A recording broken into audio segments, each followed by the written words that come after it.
Welcome in to Varsity Vibe. I'm your host, Alyssa Orange. And as always, thank you so much for joining us. And it's crazy to think about the fact that we're already through mid-May, which means the postseason is here for all of these spring sports. It feels like it was just February where basketball was about to wrap up and we were really starting to talk about softball, baseball, and soccer. And speaking of baseball, Rogers, the Mounties, looking to try to defend their state championship from a year ago. Before the season started, I got to sit down with head coach Matt Melson and visit with him about his baseball journey, what it's been like coaching at a team and at a program that he got to play for after all of these years. And then, of course, what success looks like for Rogers baseball. Well, they've been able to encapsulate that this season. They just won their 7th consecutive conference title. They're ranked 5th in the state, and they finished the season 24-2. And as I mentioned, they're also the defending state champions, now ready to turn that page and head to the postseason.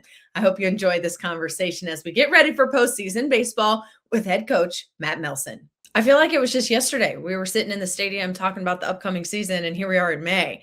And it's been a fun year for you guys. How do you think you'd sum it up as the head coach as you head into the postseason? Yeah, I mean it's been successful. We were able to win the 6A West Conference again, which we're really proud of because it's such a strong league. But that you just kind of close that chapter, and the state tournament's a totally different animal. It's a one-off deal. That's you're going to get everybody's best shot, and you kind of got a week off before everybody plays, so it's a pretty hard reset. And we've been there before. I'm hoping our experience can take over a little bit, and our arms can throw well, and they've kept us in some games this year. But anytime you get in a one-off, do or die deal, it's tough. So we're excited for the challenge, but at the same time, we know anything can happen. Yeah. I want to talk about the postseason here in a bit, but first, what did you learn about your team early on as you guys started the season and jumped into conference play and had to learn kind of who you guys were as a baseball team? Yeah.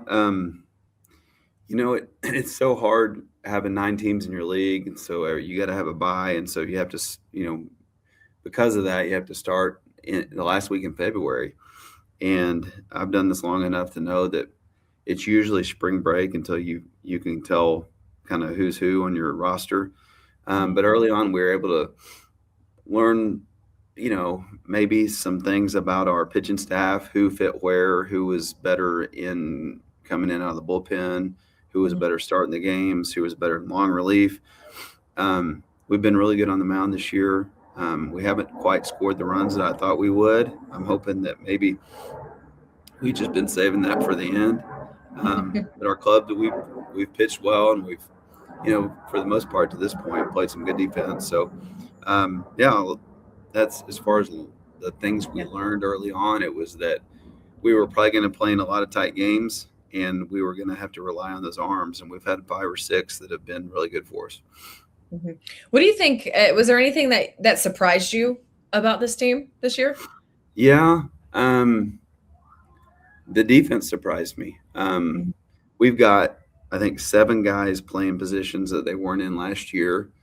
And, a lot of times you just don't know what's going to happen whenever you throw all those guys together. And, we thought we were going to have to score more runs than we have had. We haven't given up very much, and we haven't scored very much. So our defense have really, that I learned early on that we don't have a lot of flashy guys, but we've got a lot of guys that just kind of make the routine plays. And so from a positive standpoint, that's one of the things we learned early on, and they've really paid off. Yeah, well, and when you talk about the run production, maybe not being there like you thought, it's nice to have a defense that keeps the other guys from scoring. Absolutely.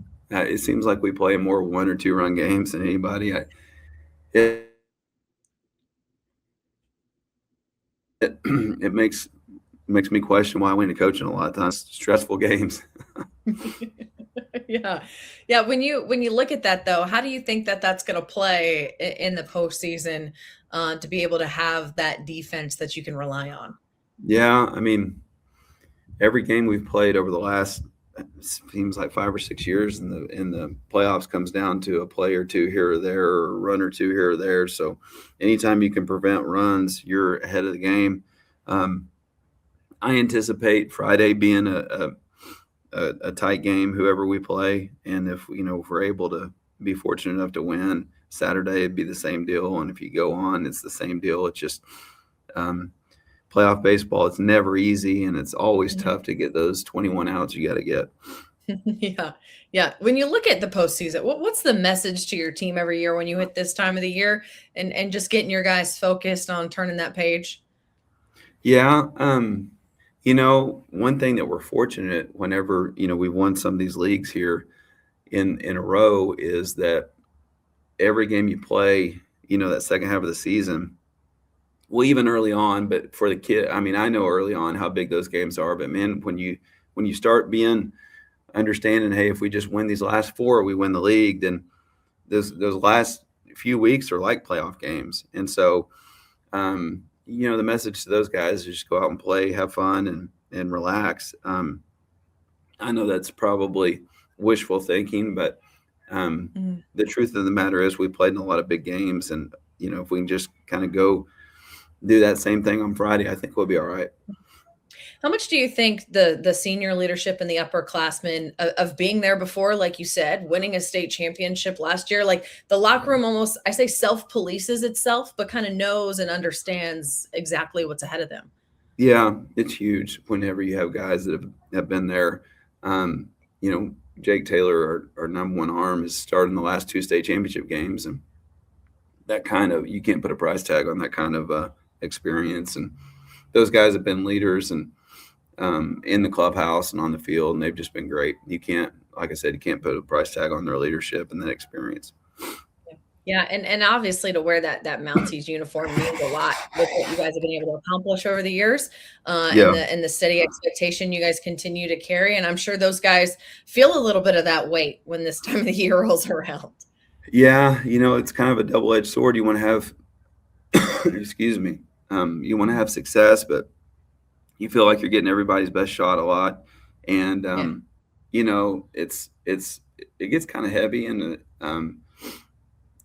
the culture that we've seemed to have here, the expectations and the bar set really high, and it's better that way than the other way, but it really gets tough when you get into these one-off deals because one misstep and it could all be done, but these guys have handled it well, just like the last few teams we've had to handle it really well. And I'm hopeful that we play clean and throw strikes and get a few timely hits, and when we're there at the end. Yeah, you guys play the winner of Cabot and Southside, but really, regardless of the opponent, to be able to kind of just make it back there, and this year in a new spot in Majestic Park and Hot Springs. Have you had experience playing down there? Have you guys been down there to play? No, never been down there. Just hope to win 2 more games and get the opportunity. I've heard they've got a beautiful facility down there, and man, what a fun time that would be if we were able to win a couple more games. Yeah, I just got done doing the GAC baseball tournament down there, and it's a really nice facility and really cool, and it'll be a fun weekend. But of course, you gotta take care of business. Yeah. If you were to look back, right? If you were to look back, was there a favorite moment of the season that you have? Yeah.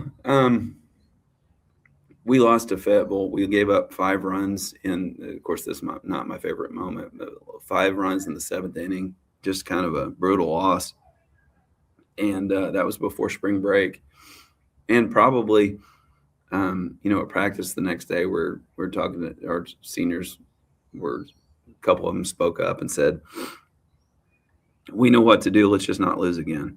And they didn't, in the whole conference and league. And so probably just the confidence and the leadership that I saw after such a gut punch, that's probably my favorite moment because it just points to the character of some of our kids. And, they played the rest of the season with a heavy weight on their shoulders, and we're able to come through and win the conference and put ourselves in a position to get a 1 seed and a bye, which may or may not mean anything, but man, you'd rather be it that way than the other way. Yeah, absolutely. Well, again, a lot more baseball left, hopefully leading all the way to Hot Springs, Coach. Thank you. Yeah.